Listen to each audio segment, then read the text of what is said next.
We're live. I have to give the ladies at least 4 notifications in case they whisper loudly. Look at this. Listen to that. If you're listening on podcast, can you guess? Oh, pumpkin seeds. Are these a special brand of pumpkin seed, Dina? Oh, I love pumpkin seeds. Absolutely love them. I could just sit here eating away. Oh, God, here comes a sinister wife. It's like a shark. I think you know your with dead eyes. Where's she gone? It's like she's about to strike. Where are you? I don't think that's very nice. You stick this stuff in your face. I think it's lovely. Do you know what? I don't think it's very nice when you do certain things, but I don't say it. Can you, Nads? Are you going to stand in the middle of the shot whispering? She's asking for olive oil. Oh my God. Morning, everyone. How are you all? Hope you're well. I'm eating pumpkin seeds and I'm sniffing alcohol, which is not good. I don't know where that sits on the old addiction spectrum. Morning, Carla. Morning, Emma. Hi, Faith. How are you? What a brilliant film to watch today. Hobson's Choice Talking Pictures Channel 330. I think Dina watches Talking Pictures. The Talking Pictures channel, don't you? Suddenly feel very breathless. That's what my problem is. I think it's because I know something's happening tomorrow that involves breath work. We're going to be vlogging some of it, but I'm out of breath at the prospect of doing something tomorrow that's setting me on edge, actually. So what are we talking about today? We're going to be flicking through the papers. Russell Brand is big. Well, I mean, he's everywhere. I mean, his face seems to be getting longer. I don't know if that's sort of exacerbated by his beard. But we're going to be talking about Russell Brand. He's on the front of a lot of papers. The financial Armageddon brought about by Donald Trump. That's all over the front of the pages. So let's crack on, shall we? Let's have a look. So the front of the Guardian is, why is it doing that? That is really annoying. Oh no, I can't pull it. Oh no, something's gone really, really wrong with. Can you see those headlines? There's a bug. There's a bug in the system. Can you see that? It's slightly sort of faded blue. China hits back at Trump tariffs. Can you see that? Can you see? Yeah, you can see it. China hits back at Trump tariffs as markets plunge. Yep, you can see. Good. Obviously, he's wiped something like 7 trillion off the value of stocks. MeTube says financial Armageddon, laugh out loud. I think they are overacted. So do you think what he's done is rational and reasonable, and the financial response from the markets is not to be worried about? Because presumably when stocks and everything else go down like that, pension funds, interest rates, all sorts of things begin to be affected. Give it 2 weeks before the bounce. Wow, MeTube. Do you think it's a cynical attempt to market manipulate? Maybe it is. Oh, this is so annoying. I've gone to all the effort of getting these titles done, and it's gone and done this. Oh, anyway, China hits back at Trump. So just as if things weren't bad enough, Trump's hit the world with tariffs. Not surprisingly, China's gone, fuck you, wallop, back in the face. So there you go.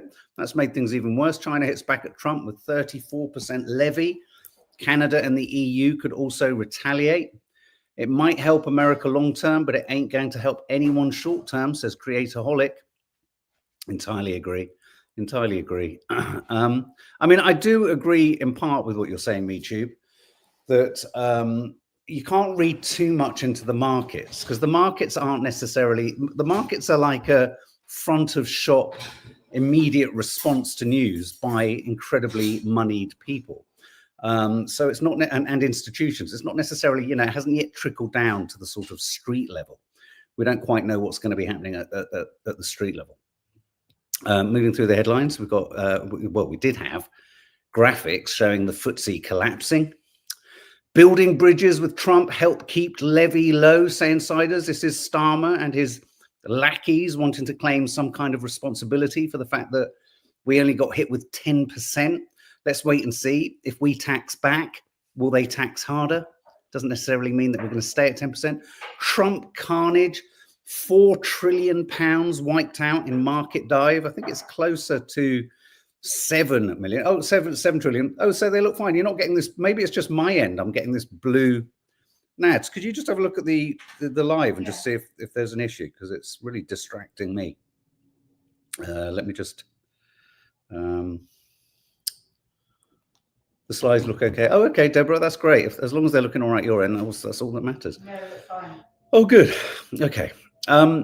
Trump carnage, 4 trillion wiped out in market. I tell you what I do love about all the coverage about stock markets going insane is they find all these stock photos, or they've gone into kind of, onto kind of, financial flaws and, trading flaws and all this kind of stuff. And they get photos of traders doing this.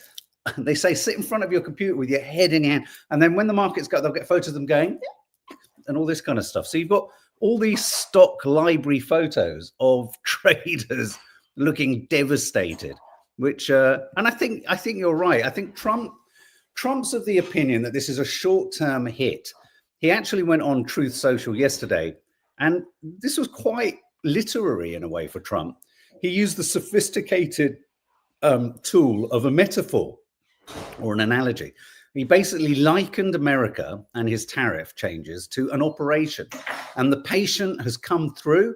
There's a bit of bruising, but they're going to be okay in the end. I mean, he actually went to great lengths, sort of mining that kind of metaphor, which is quite something for Trump. Maybe he's becoming a little bit poetic. You never know. But in big news, Percy Pig is for the chop. This is when things get really interesting for us Brits. Forget the fact that the entire world is going to pot. Let's forget the fact that we're supporting a genocidal regime with spy planes monitoring Gaza. Let's forget the fact that we're saying nothing about that. Let's forget the fact that we're next to useless on the world stage. But Percy Pig, Marks and Spencer's Percy Pigs face the axe in the US. They're going to be a victim of Donald Trump's 10% tariff on UK goods. We might be getting a Timu Trump in here in Australia. God help us, says Shannon Glendinning. Tanya Bartlett, to import lots from us and around the world, including parts for cars, so everything will be more expensive since in the US. But what about Percy Pigs? Maybe Percy Pigs haven't taken off in America. Percy Pigs are a big deal here. So let's move on to the big story that happened yesterday. We covered this when it was originally. Do you remember the documentary? This is the story of Russell Brand, comedian Russell Brand, who's being charged 2 counts of rape and I believe 2 or 3 counts of sexual assault.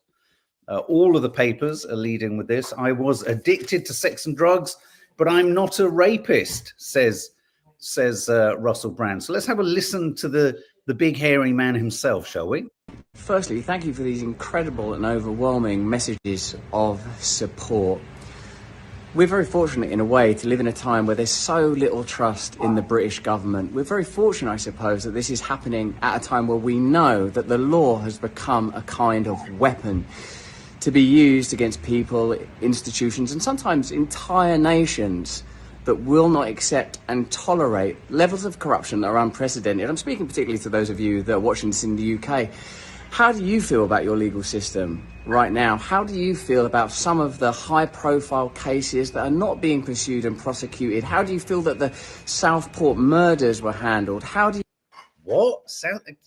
Okay. You feel about the government of Keir Starmer?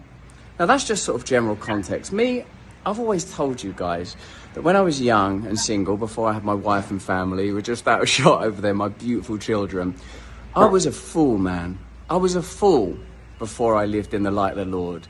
I was a drug addict, a sex addict, and an imbecile. But what I never was a rapist. I've never engaged in non-consensual activity. I pray that you can see that by looking in my eyes. I want to thank all of you for your continuing support. I want to let you know that our show will be on Rumble on Monday. Thanks for your support there. And of course, I'm now going to have the opportunity to defend these charges in court, and I'm incredibly grateful for that. In the meantime, you lot, stay free, and we will be continuing to discuss this matter. Look into my eyes, as the eyes like suddenly turn into the eyes of the snake from Jungle Book. Look into my eyes. You can see. Can I just say, I think that is so disgusting to invoke the tragedy of those kids who were killed in Southport to kind of as some kind of weird leverage for him to suggest that the system is broken and then connect it to these allegations. What a curiously odd, desperate, insensitive, crude kind of recent tragic event to kind of clutch at. The Southport riots, the Southport stabbings, just bizarre. I mean, to be fair, it's always right that this whole thing is fought out in court rather than it just sort of bouncing around in all the press. So it's going to be interesting to see how this trial goes, what evidence they've got. So as I say, that was his pushback. I was addicted to sex and drugs. Brand's charged by post. He received it in the post. Told to be in the UK in court on May the 2nd. As I've just read, the 4 charges here are in 1999, the rape of a woman in the Bournemouth area. In 2001, indecent assault on a woman in the Westminster area of London.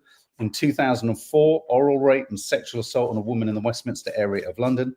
And between 2004 2005, sexual assault on a woman in a Westminster area of London. Now, do bear in mind, the Crown Prosecution Service feels there's enough evidence to bring such serious allegations against him. So this isn't necessarily yet, though he will claim it is, trial by media. Obviously, the media is covering this story.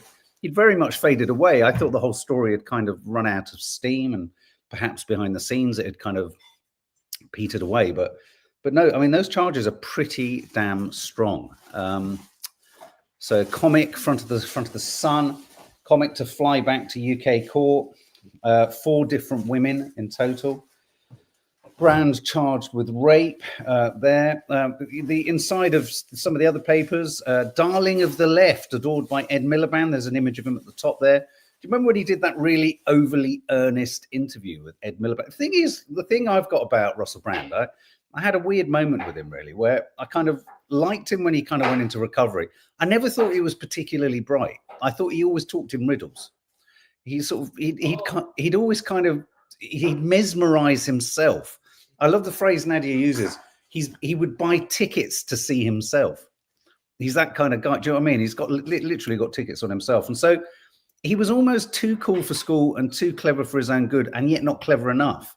And it just exudes from him, this sort of, but he's weird politically. He's gone, as they say here, he has gone from darling of the left through to a MAGA sympathizer. Another headline here, I did nothing non-consensual. Brand rape charge, stars court summons. 5 charges against 4 victims over 6 years. Again, they're the charges. I was a fool, as he just said in his Twitter post. I lived in the light of the Lord before I lived in the light of the... I mean, he now lives in the light of the Lord, but he also lives in the light of Donald Trump. Here's an image of him with Donald Trump Jr. smoking off a nice fat cigar. He's found a certain type of Lord, I think. Hanging out with Donald. He is anti-establishment, not political. Yeah, I mean, to the extent, I get you, he's anti-establishment in the way that, I hate to say that, and this is going to be unpopular, by the same token, you can argue that Donald Trump is anti-establishment. That's the ticket he got in on, is that he can sweep out the political classes. And that's not to say that there isn't huge merit in that argument. But isn't it a shame that these people who are anti-establishment seem to kind of lose their shit at the edges and it all goes terribly wrong? I think that image, you know, looking very serene in his new MAGA existence. I mean, it's a really interesting one, the whole because I think there's a lot of people who want to believe he's being silenced by the deep state because he talks truth. Look, the point is here, everyone at some point, a clock gives you the same time twice a day if you just sit there long enough. Everyone can speak truth. There have been times and things that he said in the past that I would agree with. I've heard him talk in the past about 12-step recovery before it all went a little bit woo, and I kind of agreed with that too. So you can always have something that someone says that is kind of agreeable.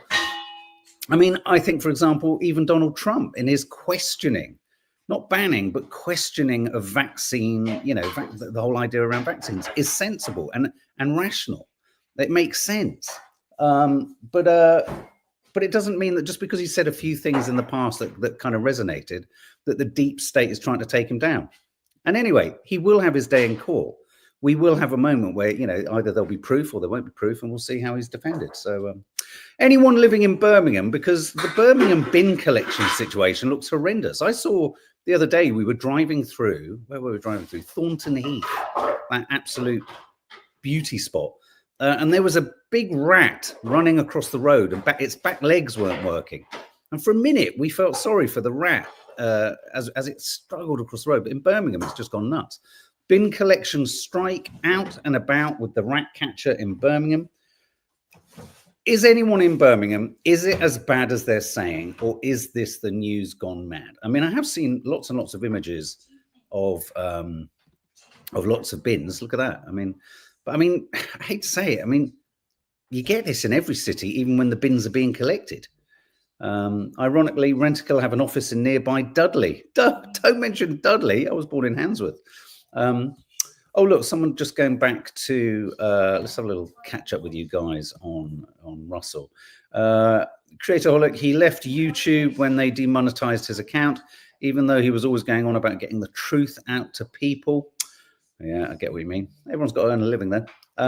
This is why I love you. Oh, bless you, Carla. He thinks he's God. That's the problem, Dawny Harvey. He's just a very naughty boy. Lucy Kitson, I bought his 12-step book, enjoyed it, but now believe every single woman who has come forward about him. He's never said anything politically astute, though, just repeated the things others have put word to paper and before. I mean, I don't have an exhaustive understanding of everything he's ever said. So you're right. I have to confess, well, I never particularly liked his stand-up routine. I always found it a bit self-conscious and weird. And I never particularly found him as smart as I think he thought he was, and lots of his diehard fans thought he was. I just never thought he was as smart as he liked to think he was. He's very confident.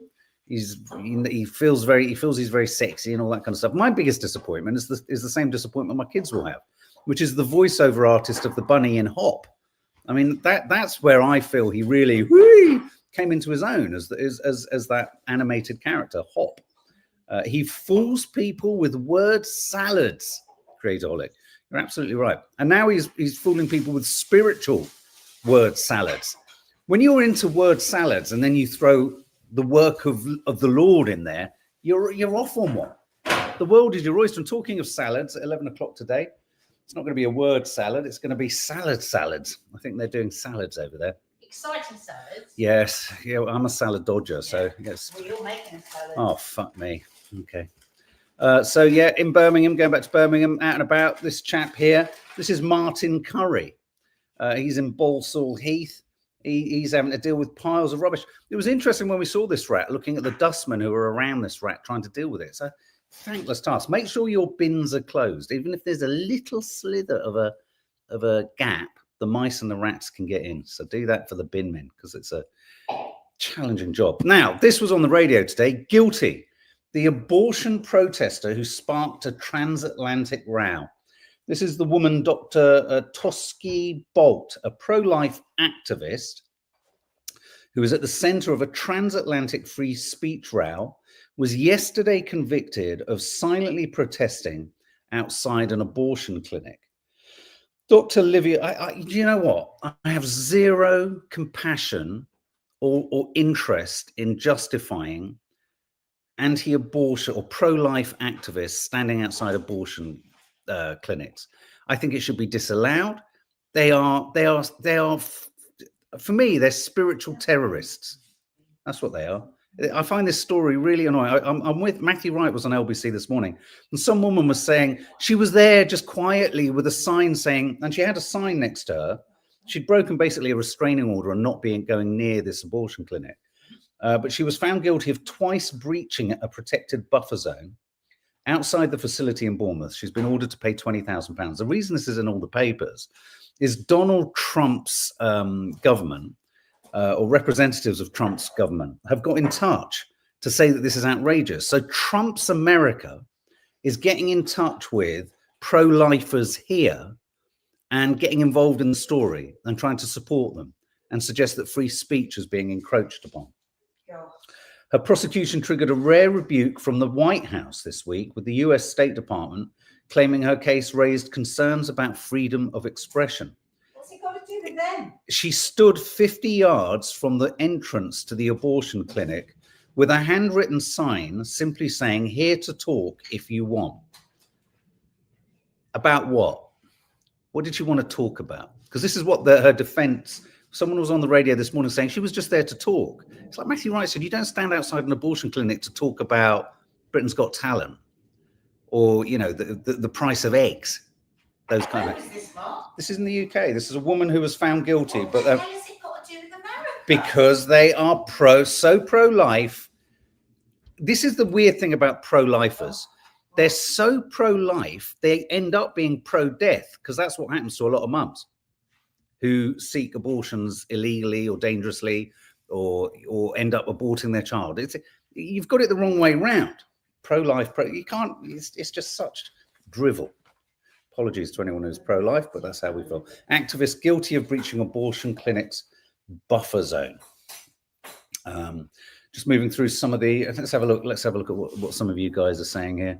The irony is, where's our freedom of speech in America? Well, if you question the president in America as a press outfit, if you're CNN, anyone, you get axed from the Oval Office. It's quite something, isn't it? Kim Carroll, I was a single young mother, had to go get checkups, had to walk past anti-abortion adults yelling.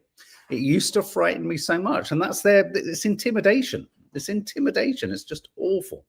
Why do people think they can force their views on others? And Steffi, you're absolutely right.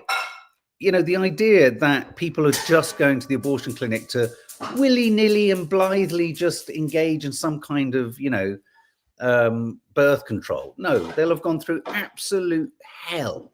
And as you rightly say, Abby Reid, I bet the pro-lifers do not care about the thousands of babies being blown up in Gaza. Yeah, selective pro-lifers. Selective pro-lifers. Very good point. Very good point. So moving on.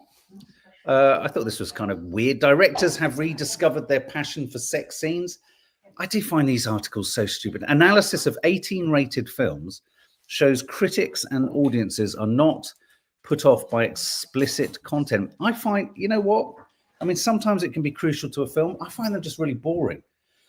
I just feel like, I just got to get through a kind of an intimate, let's just get on with some good storytelling. I mean, obviously, sometimes it can be there for, I mean, Anora was a great film about, you know, a sex worker and how that affected how she sought relationships and what have you. But by and large, so many sex scenes are just fucking awful.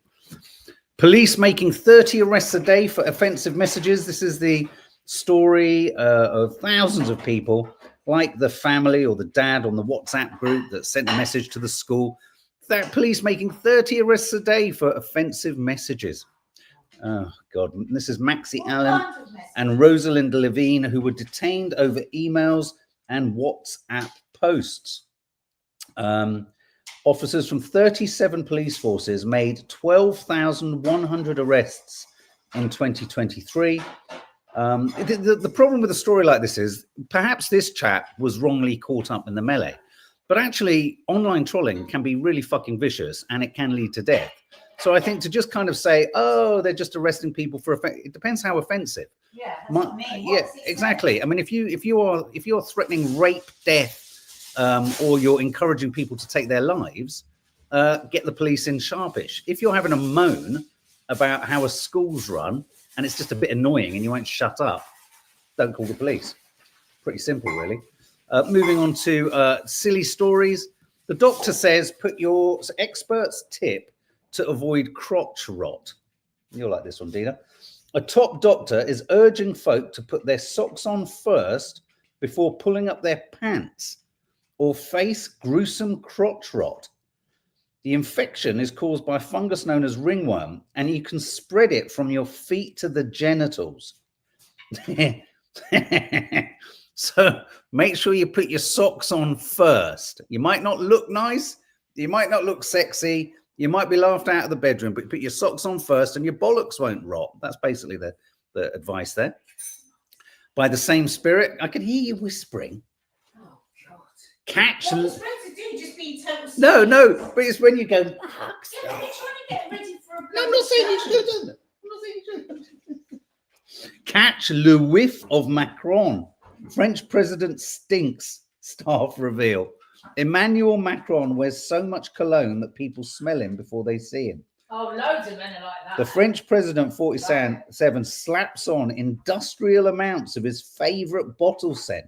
He sprays Dior Eau Sauvage. Oh, lovely. The world's best-selling fragrance at all hours of the day, and there is always a bottle at hand.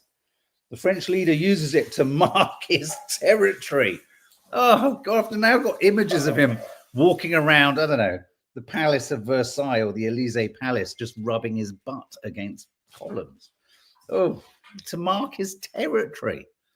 He's a big hugger and a big kisser. So that means Donald Trump will have got a mouthful of eau de cologne. Small man smells great. What the cluck? Dina and Nads, you're going to be horrified by this. Domino's are selling a garlic and herb Easter egg. Oh, but Yeah, Domino's are taking a slice of the chocolate Easter egg market with a wacky garlic and herb creation. The pizza giant also throws in the dip. It's a limited edition treat that features white chocolate infused with garlic and herbs. Oh, it kind of sounds interesting. The egg comes with a 25-gram pot of the sauce for hardcore fans. Would you order that? We should get one of these just to try it. yeah. What the cluck? Sending you love, Claire. Sending you love. Yep. Sending you love. I think about that dip at least 3 times a week, says Lucy Kitson. It is quite a dip, isn't it? Suddenly now I want a Domino's pizza. Am I the only person in the country not excited about Line of Duty coming back? Jesus, Mary, and Joseph and the wee donkey. Season 7 is on the way. Oh, great. Now we're sucking diesel. Line of Duty is all set to return next year for a set. Does that excite you? I know it excites a lot of people. Me and Nads were on our own when we watched we started to watch one of the series, and it was just like, oh, God. Oh, I don't know. It just felt a bit predictable, even in its unpredictability. So Line of Duty is coming back. Anyone here prefer a cream egg, says Helen Askew. Me too. Yes, great series. Yeah, see, I hated it. I thought it was boring. Never seen it, Carla Hatcham. Love it, Victoria Moore. Nanny Di loves it. Yeah, I did like Line of Duty, but I'm a bit over it now, Lucy Kitson. Zoe, nah, pile of shite. Well, I have to say, that's what we felt. Ed Sheeran gigs #1 place for proposals. Apparently so romantic are his hits that they inspire not just first dances, but engagements too. And by the same sort of standard, why older hits still hold sway for the wedding DJ. Do you want to know what the top 10 hits are requested by Gen Zers at a wedding? Well, not surprisingly, #1. I didn't photograph it. That's annoying. #1 is Murder on the Dance Floor. #2 is American Boy. I quite like that. #3 is Gimme, Gimme, Gimme, ABBA. #4 is Young Hearts Run Free. Oh, yeah, that's a good one. And then we go through Finally, Valerie, No Scrubs, I'm a Believer, Dancing in the Moonlight, Hot in Here, Nelly, as tracked by, right. Those are your top 10 tunes at the wedding, apparently. And Gen Zers love them. I'm sorry, you just have too much emotional baggage. Do you get it? Emojis, silly laughs, and bad hygiene are the reasons people fall out of love. What are the top breakup reasons? Here they are. #1, it's not you, it's me. #2, I'm not ready for a serious relationship. #3, living too far apart. Maybe we should do this as a how to stay married, Nat. #4, I deserve someone better. Do you? #5, I need to focus on my career. #6, I'm not over my ex. #7, poor hygiene. Then terrible dress sense. It's weird that terrible dress sense would be there because you would think you'd notice that. But look at #11, using too many emojis. Are you an emoji user, Dina? Yeah, I like them. You like an emoji. So if a bloke sent you emojis, you'd be like, that's all right. I mean, I wonder if some people just communicate by emoji. You know what I mean? They never say anything to each other. It's just like stupid faces. Oh, hang on. Where's that gone? Let me get the story up. Hologram connection. This story was odd. The story at the bottom here is, and do you take this robot? AI do. Tech relationships on the rise. People who feel that human partners are not pushing the right buttons are increasing. Maybe this could be for you, Dina. You could have a relationship with a robot. AI, people are increasingly developing relationships with robots. Some people have married their AI partners in non-legally binding ceremonies. The guy at the top there, Akiko Kondo, he, after being bullied and taking a leave of absence from work, he fell in love with Hatsune Miku, a cartoon mascot of a software voice synthesizer. A 16-year-old singer, Miku is marketed as a virtual idol, appearing in video games and even touring with Lady Gaga. Basically, this guy married her, or married a version of her, with a small plush doll. It's getting weird, isn't it? Let's stop it. It's just getting weird and it's odd. Anyway, that poor guy at the top, the manufacturers of Miku stopped producing her and stopped producing her voice. So she went quiet and they split up. Sad. Missing cat just fancied a little Highland holiday. Look at its route. Look at this. Look, it went all the way from, look, it went from Darlington all the way up to Inverness. I'm amazed they found it. I'm amazed it came back. We had a dog that when I was younger, it disappeared for 2 weeks. It got lost. It was lost in Norfolk, my mum says. And it turned up at our door in London. Imagine that, traveling from Norfolk to London. It's TV for the TikTok generation, vertiginous rise of vertical dramas. This is apparently the rise of series like Homeless Billionaire Husband for Christmas, The Quarterback Next Door. I don't think there's a huge quality threshold to these, but apparently 1-minute dramas are all the rage on TikTok. So yeah, head on over there. Maybe we could be responsible for the first quality TikTok drama. It's the Grand National today, as it says in The Guardian. Always a balancing act between safety versus tradition. Will we get the classic story again where 2 or 3 horses have to get put down? It's just awful. And yet again, this really is the year of just seeing countless images of baying crowds of women at horse races. It's obviously the new big thing, isn't it? Horse racing. Charity urges Gale's Bakery to drop its plant-based milk surcharge. The reason I pulled this, every time I ask for an oat milk cappuccino, they add 40 pence. 40 pence. Why? Is oat milk more expensive than milk? No. What the fuck is... Oh, yeah, actually it is. Yes. Yeah, but 40p a cappuccino. Yeah, so 4 pints of normal milk is £1.80. Yeah. 2 pints of oat milk are £1.80. Or £2. Oh. Animal rights charity PETA is calling for the Gale's Bakery chain to stop charging extra for plant-based milks, unfairly discriminating against people who don't want to drink. More, that's it. Full stop. Full stop. But I mean, if you're trying, just not so much. You should try eating gluten-free food, says Kimberly Jones. Exactly. Very expensive. Oh my God. I wasn't interested at all in Celebrity Big Brother until I discovered Mickey Rourke is going in. And then suddenly I was like, get me a seat at the ringside. I want my popcorn and I'm watching on Monday night. There's an image of the new Big Brother house. Who else is going in? Hollywood actor Mickey Rourke, chat show queen Trisha Goddard, ex-Tory MP Michael Fabricant, you know, the guy with the curious hair situation, Olympics hero Daley Thompson. I think it sounds like quite a good bunch. I think that could be... Mickey Rourke is quite an arresting chap, isn't he? Hardly know any of them. Mickey Rourke, he's once cinematic idol, you know. He was, and here finally, Liam Neeson's Naked Fun, new film for Naked Gun. I watched the teaser the other day. I didn't quite know what to make of it. I know it was trying to, I mean, there is something amusing about seeing Liam Neeson in a kilt with a pair of knickers on. But it didn't really land for me in quite the same way that Leslie Nielsen made things funny just by the way he looked. I'm not entirely sure Liam Neeson has comedy chops, but there we go. So anyway, guys, there you go. There's your coffee moaning. Let's all hook up in 20 minutes and watch me dodge salads. Or maybe I won't. Maybe I'll really like these salads. Oh, Mickey Rourke has fallen. Oh, has fallen so far. I thought you meant he's already pulled out. So we will see you in 20 minutes for the Curly Cooks of Croydon salad special.